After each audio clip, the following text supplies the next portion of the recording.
ಕಳೆದ ಸೀಸನಲ್ಲಿ ಬೆಂಗಳೂರು ಬುಲ್ಸ್ 22ರಲ್ಲಿ 20 ಮ್ಯಾಚನ್ನು ಸೋಲುತ್ತೆ.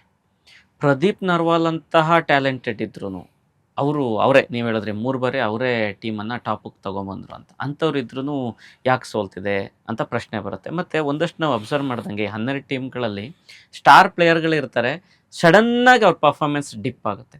ಜನ ನಿಮಗೆ ಗೊತ್ತು ಎಲ್ಲ ವಿಚಾರದಲ್ಲೂ ಮಾತಾಡ್ಕೊಳ್ಳೋರು ಇದ್ದೇ ಇರ್ತಾರೆ. ಜನ ಈ ಪ್ರಶ್ನೆಗಳನ್ನು ಕೇಳ್ತಾರೆ, ಏನಾದರೂ ಇಲ್ಲಿ ಫಿಕ್ಸಿಂಗ್ ಇದೆಯಾ, ಆ ಥರದ್ದೆಲ್ಲ ಪ್ರಶ್ನೆಗಳು ಜನರ ಮೈಂಡಲ್ಲಿ ಬಂದ್ಬಿಡುತ್ತೆ. ಮಾತಾಡ್ಕೋತಾ ಇರೋದನ್ನು ನಾನು ಕೇಳಿದ್ದೀನಿ. ಆ ಥರದ್ದು ಏನಾದರೂ ಚಾನ್ಸ್ ಇದೆಯಾ ಸರ್? ಹೇಗೆ ನಡೆಯುತ್ತೆ ಮನಸ್ಥಿತಿಗಳು? ಇಲ್ಲ ನೋಡಿ, ಯಾವ ಹುಡುಗರು ಈಗ Naveen express example, Naveen express last ಟೀಮ್ಗೆ ಸಿಕ್ಕಬೇಕು ಅನ್ನೋದಿತ್ತು NYP ಪ್ಲೇಯರ್ನ, ನ್ಯೂ ಯಂಗ್ ಪ್ಲೇಯರ್ ಅಂತ ನಮ್ಮ kabaddi federation, amateur federation of India, Mashal ಇವರಿಬ್ಬರು ಪ್ಲ್ಯಾನ್ ಮಾಡಿ NYP ಕ್ಯಾಂಪ್ಸ್ ಅಂತ ಮಾಡಿದ್ರು. ಆ NYP ಕ್ಯಾಂಪಲ್ಲಿ ಲಾಸ್ಟ್ ಟೀಮ್ಗೆ ಫಸ್ಟ್ ಚಾಯ್ಸ್ ಕೊಡ್ತಾಯಿದ್ರು. ನೀವು ಯಾರನ್ನ ಬೇಕು ನೀವು ಸೆಲೆಕ್ಟ್ ಮಾಡ್ಕೊಳ್ಳಿ ಅಂತ. ಯಾಕಂದ್ರೆ ಬೇಕಾದ್ರು ಹಿಂದೆ ಇರೋದ್ರಿಂದ ನಿನ್ಗೆ ಯಂಗ್ಸ್ಟರ್ NYP ನಿನಗೆ ಟಾಪ್, ನಿಮಗೆ ಅವಕಾಶ, ನೀವು ಯಾರು ಬೇಕಾದರೂ ನೀವು ಆಯ್ಕೆ ಮಾಡ್ಕೊಳ್ಳಿ ಅನ್ನೋ ಒಂದು ಆಪ್ಷನ್ ಇಟ್ಟರು. ಆಗ ನವೀನ್ ಎಕ್ಸ್‌ಪ್ರೆಸ್ನ ತಗೊಂಡ್ರು ಅವರು. ನವೀನ್ ಎಕ್ಸ್‌ಪ್ರೆಸ್ ಚೆನ್ನಾಗಿ ಹಾಡ್ತಾನೆ ಅಂತ ಅವ್ರಿಗೆ ಗೊತ್ತಿತ್ತು, ಈ ಹುಡುಗ ಟ್ಯಾಲೆಂಟ್ ಇದ್ದಾನೆ ಅಂತ. ಆ ಹುಡುಗನ ಮೇಲೆ ಹೆವಿ ಲೋಡ್ ಹಾಕಿ ಅವನ ಕೈಯಿಂದ ಎಷ್ಟು ಕೆಲಸ ತಗೊಳಕ್ಕಾಗತ್ತೆ ತಗೊಂಡ್ರು. ಅದರಲ್ಲೂ ಒಂದು ಚಾಂಪಿಯನ್ನೇ ಮಾಡೋಕ್ಕಾಗಿದ್ದು ಅವ್ರ ಕೈ ಅಲ್ವಾ.